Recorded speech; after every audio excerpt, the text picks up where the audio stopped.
Welcome to The Grand Balance, a weekly podcast hosted by two working grandmas navigating the beautiful chaos of work and family. Hi, everyone. Thank you for joining us today. We're excited to introduce our guest, Martha Burich, and she is a child psychology professor for 10 years. She's also been a high school special education teacher for 16 years. She's an author for a book for parents, grandparents, caretakers, which is why we are excited to have her here to talk about some of her great tips on raising great children. And she also is very active volunteering in the community at jail and treatment centers. Welcome to the podcast, Martha. Thank you. I am very, very happy to be here, Sharon and Angela.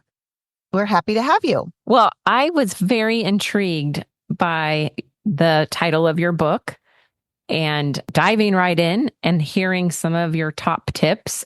And I understand that you have 3 L's or something like that. Would you like to start us off? Let's first introduce her book. Her book is called, Yes, You Can Raise Happy, Responsible Children, Simple Solutions and Real Life Examples for Successful Parenting. That is available on Amazon. And we can't wait to hear about the 3 L's Angela was just talking about, because it's something I think that everyone will find helpful. All right. And also, I do want to mention that my book is endorsed by Jack Canfield from Chicken Soup for the Soul and the Success Principles. And Jack said about my book, "It's my pleasure to endorse this remarkable book, knowing it has the potential to transform the lives of families worldwide." And, you know, I do talk to parents, grandparents, teachers, and caregivers, anyone who deals with children. And, in my mind, we're all kids.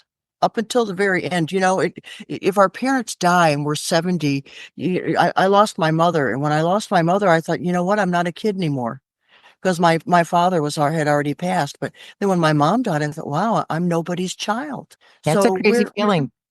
It is, isn't it? Yeah, I do feel like having a grandchild has made me young again in some ways, because again, you're back on the floor playing, you're thinking of things more in terms of through a child's eyes than just adulting all the time. So it's been a fun transition that way as well. And I appreciate what you said regarding, who your book targets, because why we established this podcast was to talk about the importance of grandparents in the child's life.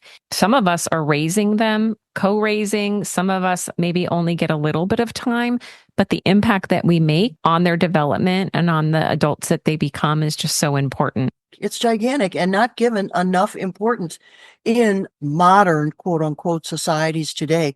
It used to be the whole family lived together. Everybody was in the same house. And my mother came from Italy, and they had a 5-family flat, and each family was on a different flat, a different floor of the household. And the 3rd floor was the kitchen, and they all shared the kitchen duties. So, the whole family was there, aunts, uncles, grandmas, grandpas, everybody, and everyone interacted with each other. And when schools first started, you had K through 12 in the same building because everybody helped each other. Nowadays, we're also segregated. 1st grade is all by itself. 2nd grade's all by itself. Teenagers are all by themselves. One woman on Facebook, she has a 9-year-old, she's having another baby, and she's concerned that her 9-year-old is going to feel left out because of the new baby. I said, well, number one, the 9-year-old needs to help with the baby. It's her brother or sister. She needs responsibilities. She is a part of that family. Your job of course, your job is to make her feel secure, but also you're not to be walking behind her all the time. Oh, now, honey, just because there's another baby in the house doesn't mean that we love you less. Yes, of course, say that sometimes, but that's your main job is, what, now that we have another baby, and that's your sister and brother, we all need to pitch in and make sure that this baby has a good life too. Right. We're all part of that single family unit, no matter how many of us there are, what generations we are. I think that's just such an important message. Oh, definitely. Yeah, well, definitely. And not only are the children segregated by age, but families are more segregated now, with people living all over the country. And the multifamily thing is much less common, although I feel like you see it a little bit more with the cost of living of housing, but still, I mean, I would have loved to have all kinds of extended family around to help raise my kids. Yeah, I'm actually extremely blessed. We are part Italian and Mexican, and all of the family decided to, for the most part, to stay local. So after this podcast, we're recording on a Sunday. So we're having Sunday Italian dinner and we'll probably have 60 of us there. Oh my goodness. Yeah. And that, to your Bless them. point, we have multi-generations. Some of my cousins still live next door to each other. And so it's, Yeah. Angela's lucky. She has a huge family all local to San Diego. yeah, we've kind of practiced that old style, former generation kind of style living. That is a blessing. Yeah, when I went to Italy to meet my relatives, that's how it was. That everybody was together, and there were no separations. Even though they might have had their separate homes, when they came to grandma's, they all stayed at grandma's, and they lived there for months. In fact, they would go from Rome to a little town where grandma lived, but they lived in both places, and everybody was together all the time. There was no separation. Grandma and grandpa were just as important as mom and dad, and yeah, that's very important. But then again, let's get back to just what do we do with our children when nobody else is there to help us? And the three L's of parenting, because those go for whoever is with the child. The three L's of parenting. One, love them enough to say no. My problem when I had my child was young, my husband and I were clueless, but most parents are. And we thought the way that you make a child happy is you don't say no. And then when I would say no, he'd push back and I'd change it to yes. I was a pushover. And so by the time he was 4, everybody was miserable. He was miserable. My husband, me, the grandparents, everybody was miserable. My mother-in-law told me once, he'd be a nice child if he'd just take no for an answer. No kidding, Mom. So I had to learn, because she was a pushover too, because if at her house, if she'd have said no and meant it, he would have pushed, but she'd have stopped. You know what I mean? Just like she became a pushover just like me, or she was. Because in the beginning, when you're changing a child's behavior, you think they're going to go lightly? No, they're not going to give up quickly, please. If you are used to giving in to them, they're like, the minute you say no, they're like, something's not right here. I got to push a little harder. And then they push harder and you're still saying no. And you're like, wait a minute, this is a new experience. I don't know what to do here. And next thing you know, they're having fits, jumping all over, breaking things because they're in shock. They're in shock because suddenly you're behaving differently and their little brain gets fried. That's why you don't want to take their phones and things away from it in the moment. You don't want to just grab a child's phone. You're on the phone too much. Give me that phone. No, that's when the kids go loony and break things because their mind snaps. They are addicted to these substances sometimes, to these games and devices.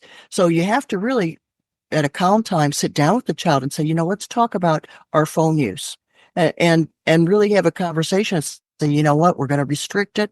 I need you to give me some input, but this is what's going to happen.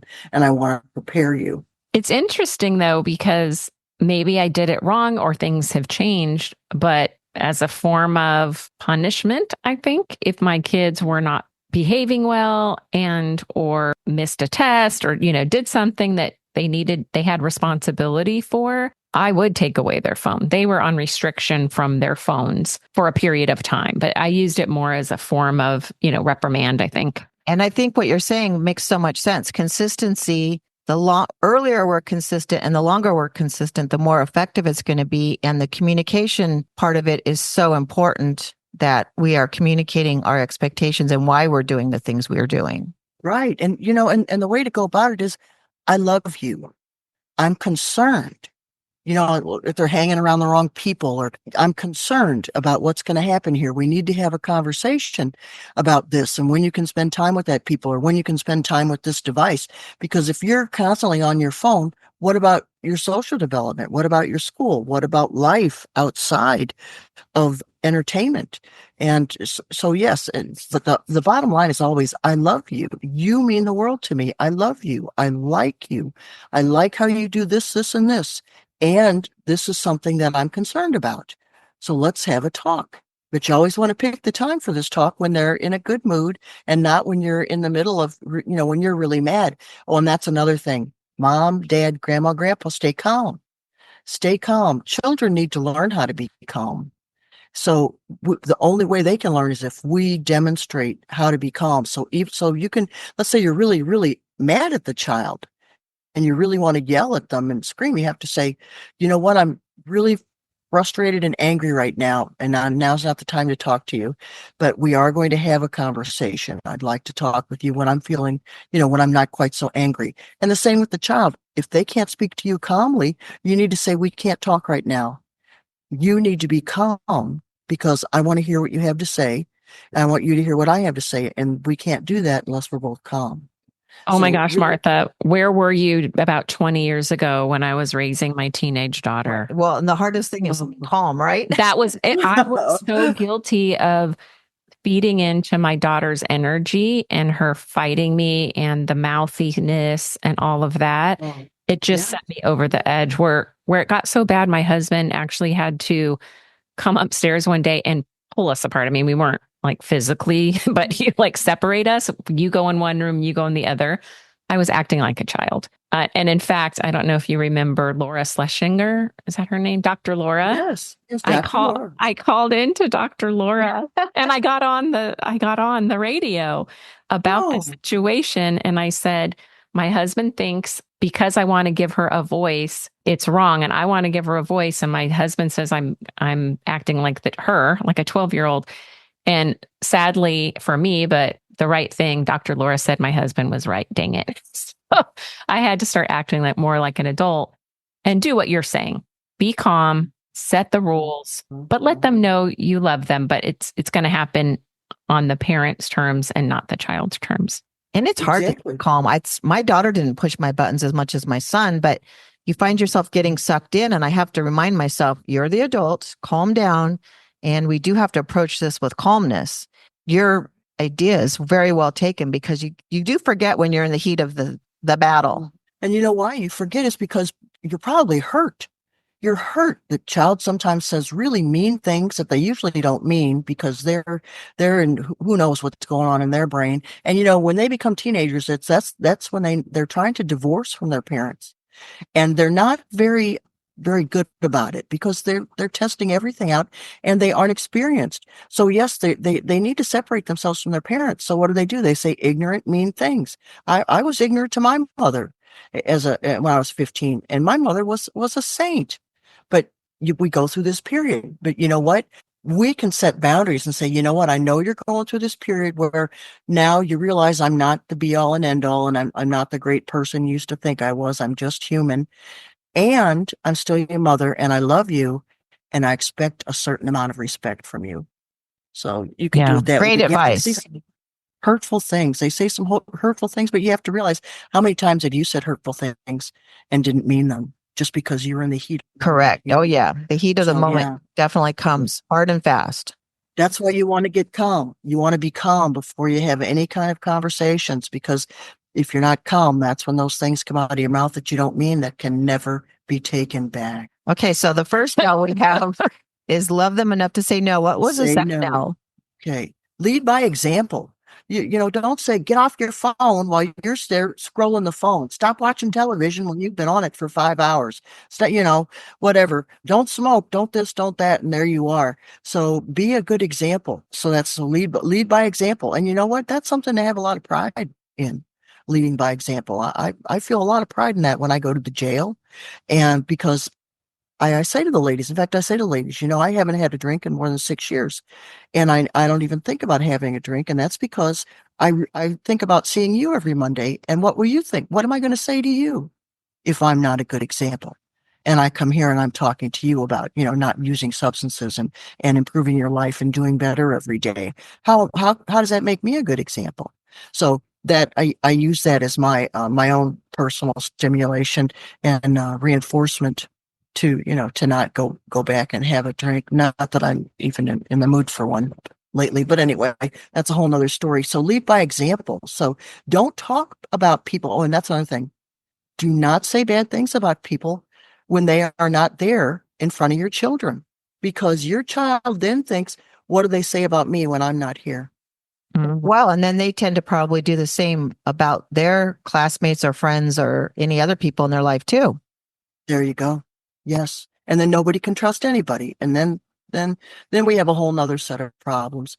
Okay. And then the last just keep staying on that topic for just another minute. In my mind, when I know that the 3 tips that you're going through, that one seems to be the most impactful in the adult that they become. It appears, because if you are teaching them how to be kind, if you're teaching them how to be respectful because you're that way, if you're teaching them how to be a hard worker because you're a hard worker, I feel like all of those core traits really come from the parents and or grandparents who are raising them and helping them build those traits for their adulthood.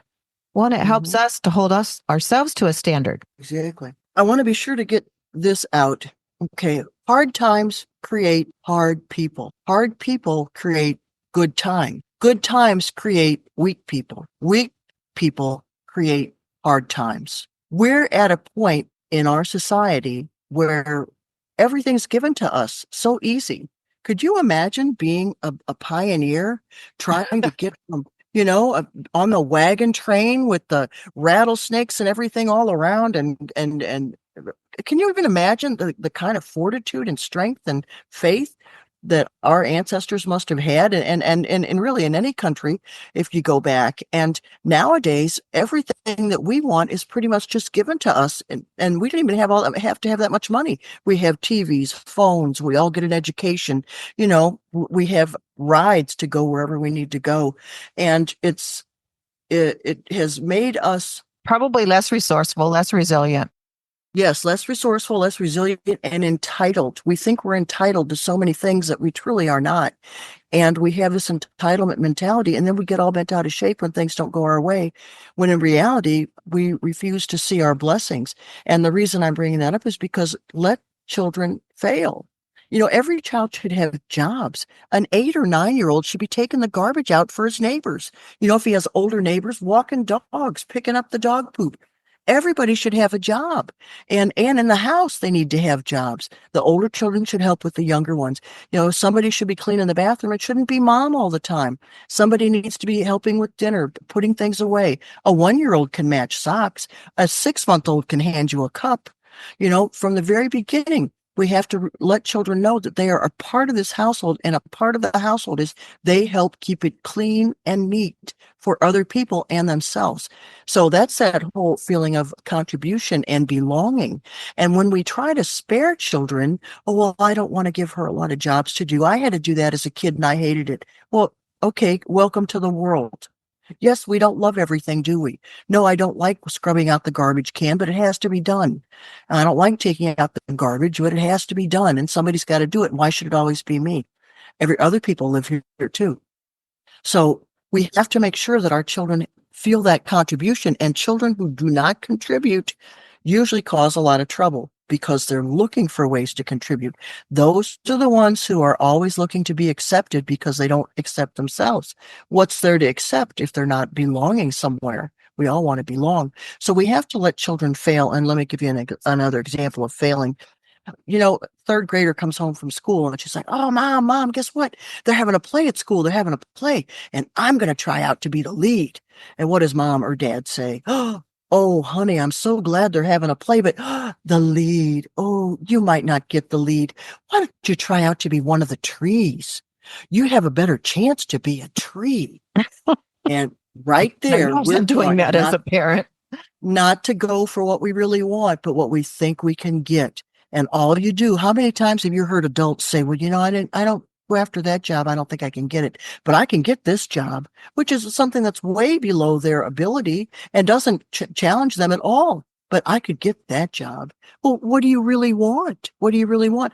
I got gals at treatment centers and jails who that's their thought. Well, they don't go after they never went after what they really wanted.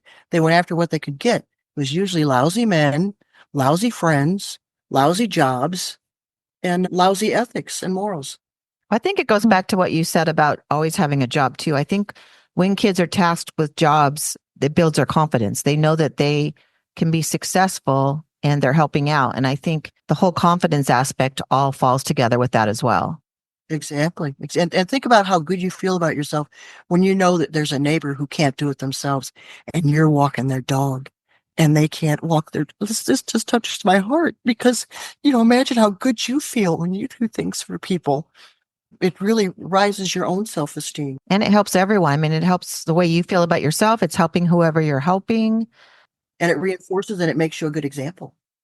Everything that you're saying makes a lot of sense. Although when I think back, when I was raising my kids, I feel like I did a pretty bad job of letting them fail. Not the examples you're providing, because I was very concerned about my children being entitled. I came from lower middle class. We all worked very hard. We all had jobs as like formal jobs as teenagers. We all helped around the house. So all of that was kind of ingrained into all of the families. I think now looking back, I didn't let them fail as much as they probably should have. For example, third grade, they had to build a solar system and they had this pressure because the dads were helping the kids with like lighting them cool and stuff like that. So I'm like, okay, well, I'll help you. Luckily, I have no artistic ability at all. So it looked like a third grader did it, but I still helped. I still did it for them.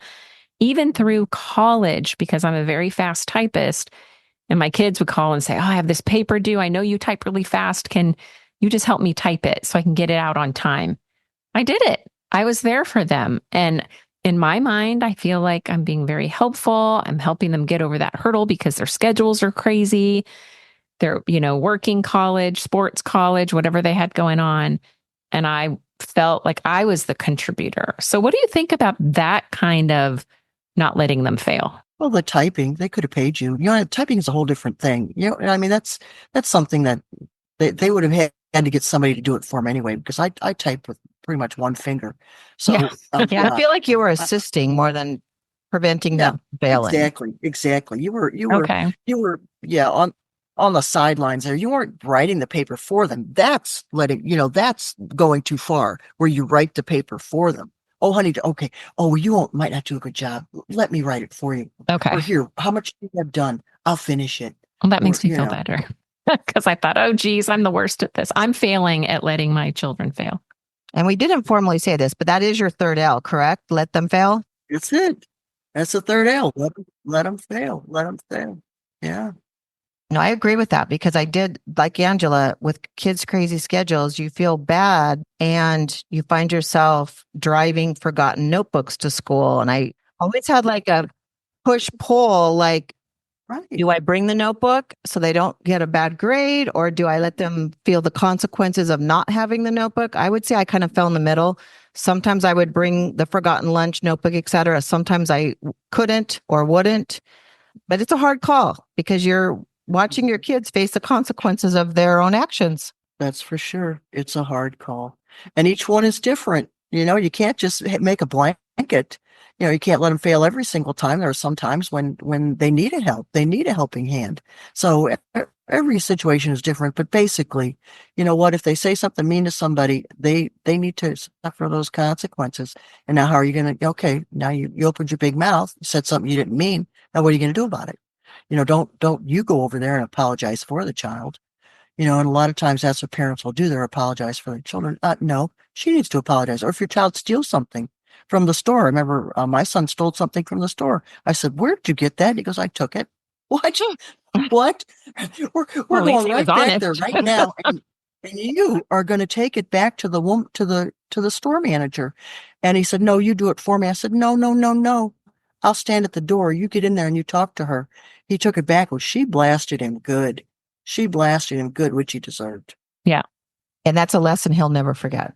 So back to the first one, love enough to say no. We were talking a little bit about teenagers with little kids. And I don't want to get controversial, but there's a lot online. We've had other speakers, talk about how to speak to kids now and stuff like that.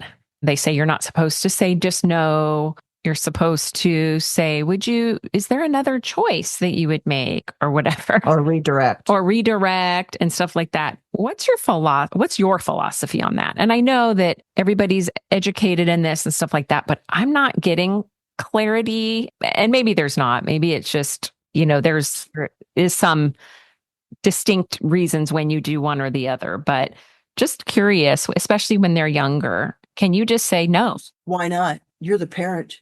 And there's a theory from a psychologist, and I forget his name, but he said, you know what? If you're a good parent, 30% of the time, you meet your kid's needs, 30% of the time, the kid's going to be okay. Oh, So, wow. this constant parent guilt is too much to deal with. No matter what we do, somebody thinks we're wrong. Oh, you shouldn't just say no. You've got to give them a reason, an excuse. Well, if you want to give them a reason, fine. If you think the child can understand, you don't always have to give a reason. Maybe I just don't want you to do that. It bothers me. Yeah. We did have a prior episode about the public health crisis with parenting that the Surgeon General put out. And you nailed it. It's because there is so much guilt, especially working women, that they're not spending enough time with their kids and things like that they don't take time for themselves because they're trying to be so perfect and do everything possible. So they're not, taking care of their health or their relationships and things like that. So it kind of aligns with what you're saying. And the expectations are just so incredibly high now. Oh, ridiculous to go to every single ball game. And what if you're a single parent? Let's go back 100 years. What did they have to do? They had to feed the chickens, feed the cows, milk the cows. They had to feed the baby, change the baby, get everybody ready. Parents they didn't have time. They didn't have time for all that. Oh, now I don't want to go feed the chickens. Well, yeah, get out there and feed those chickens. Somebody's got to do it. And it looks like it's you because everybody else has their own jobs to do. Yeah, back then everybody knew their responsibility and there was no question. I think they have no more clear anymore. Yeah, it was much more clear. We've taken their responsibility away from them, and that is contribution is so important.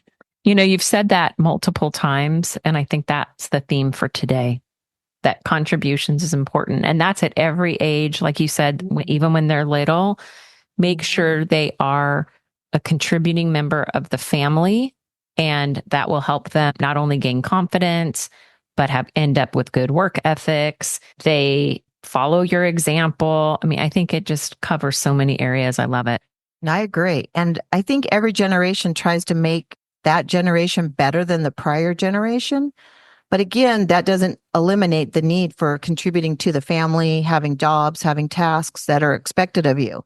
So you can still improve generation by generation and have expectations of the children. Yeah. And I don't think you need to necessarily change every generation either. I mean, some of the things that we're talking about have worked for many, many, many generations.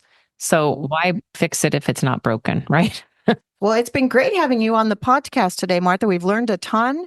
We appreciate all your tips and insight. And I've read that you are going to have another book come out. So we would love to touch base after that book and see what that's all about. Great. It's for teachers. So hopefully early next year sometime. Let's remind everybody again, the 3 L's. So Martha, if you want to just name them again. Love them enough to say no, lead by example, and let them fail. Amen. I love it. All right. Well, thanks again. And we will post your book in our episode notes. And we will also post your social media sites as well for those that want to reach out to you. And follow. Yep. Sounds great. Thank you so much. And thanks for listening, everyone. Have a great day. Before we let you go, Sharon and I just want to let you know that we will be taking off next week as we celebrate Thanksgiving with our families. So we'll resume and talk to you again on December 3rd. We hope everybody has a wonderful Thanksgiving holiday. Take care. Thank you for listening. Please like and subscribe to the podcast so we can continue to grow our community. Also follow us on Instagram at Working Grandmas Podcast, on Facebook at The Grand Balance, a Working Grandmas Podcast, and join our LinkedIn group, Working Grandmas. You can also email us at info@workinggrandmas.com or message us through any of our social media platforms.